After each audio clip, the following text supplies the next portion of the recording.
साथियों नमस्कार। मैं आज आपको श्रावण मास महात्म्य बतलाऊंगा। श्रावण मास में पड़ने वाली तिथि, वार, पर्व ये सब विस्तार से मैं यहाँ पर बतलाऊंगा। श्रावण मास जो है, इसका नाम श्रावण क्यों पड़ा? तो कहते हैं कि श्रावण मास की पूर्णिमा को श्रवण नक्षत्र होने की वजह से इस महीने का नाम श्रावण मास पड़ा। और सूर्य जो हैं कर्क राशि में प्रवेश करते हैं। श्रावण मास मुख्यतया श्रवण से संबंधित है। श्रवण यानी सुनना। तो इस मास में, श्रावण मास में शिव की विशेष आराधना की जाती है। शिव अर्चन, पार्थिव पूजन, शिव जी में जल अभिषेक, रुद्रा अभिषेक पाठ यानी शंकर भगवान को प्रसन्न किया जाता है। आशुतोष है, तुरंत प्रसन्न हो जाते हैं और प्रसन्न होकर के वह धन, दौलत, वैभव, पुत्र, पौत्र इत्यादि चीज़ें हमें प्रदान करते हैं। पर सबसे ज़्यादा शंकर भगवान प्रसन्न किस चीज़ से होते हैं, ये हम आपको बताता हूँ। शंकर भगवान जो हैं वह भगवत भजन से बहुत प्रसन्न होते हैं।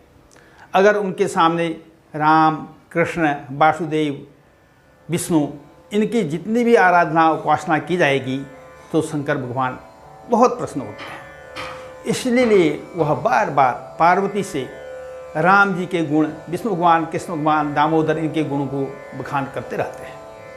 यानी शंकर जो हैं वह विष्णु भगवान के विशेष भक्त हैं, उनको बहुत सम्मान देते हैं और जो विष्णु भगवान के भक्त होते हैं उनसे वह बड़ा प्रेम करते हैं।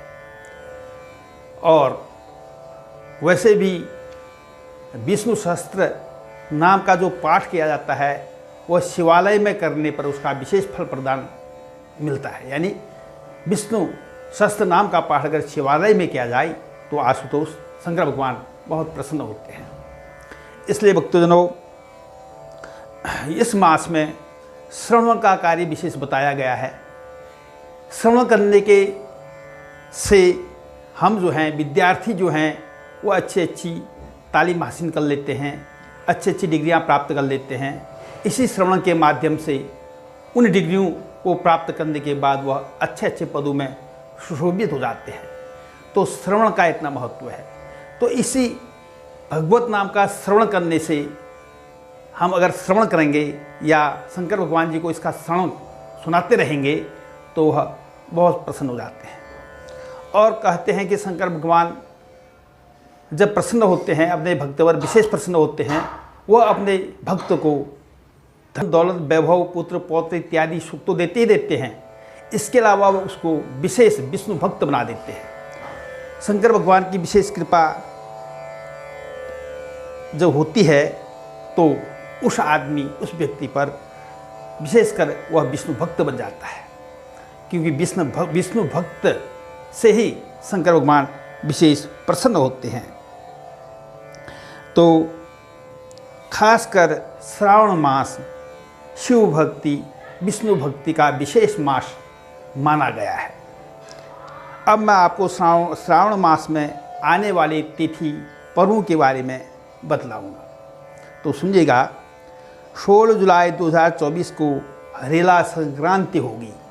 हरेला पर्व जिसके बारे में मैंने अपनी वीडियो में विस्तार से बता रखा है। तो हरेला पर्व जो है 16 जुलाई 2024 से संक्रांति यानी श्रावण मास प्रारंभ हो जाएगा। 17 जुलाई 2024 को हरिशयनी एकादशी का व्रत होगा। तो 17 जुलाई 2024 को विष्णु भगवान जो हैं वह योग निद्रा में शयन करने के लिए चले जाएंगे। और उसी दिन तुलसी के पौधों का रोपण भी किया जाता है। जैसे हमने पहले रामनवमी के दिन तुलसी बोई थी, तो उसको उस दिन वृंदावन में तुलसी का रोपण किया जाता है। 20 जुलाई 2024 को सत्यनारायण पूर्णिमा व्रत होगा। 21 जुलाई 2024 को आषाढ़ी पूर्णिमा, गुरु पूर्णिमा, व्यास पूजा पर्व होगा। यानी उसी दिन, पहले दिन व्रत होगा।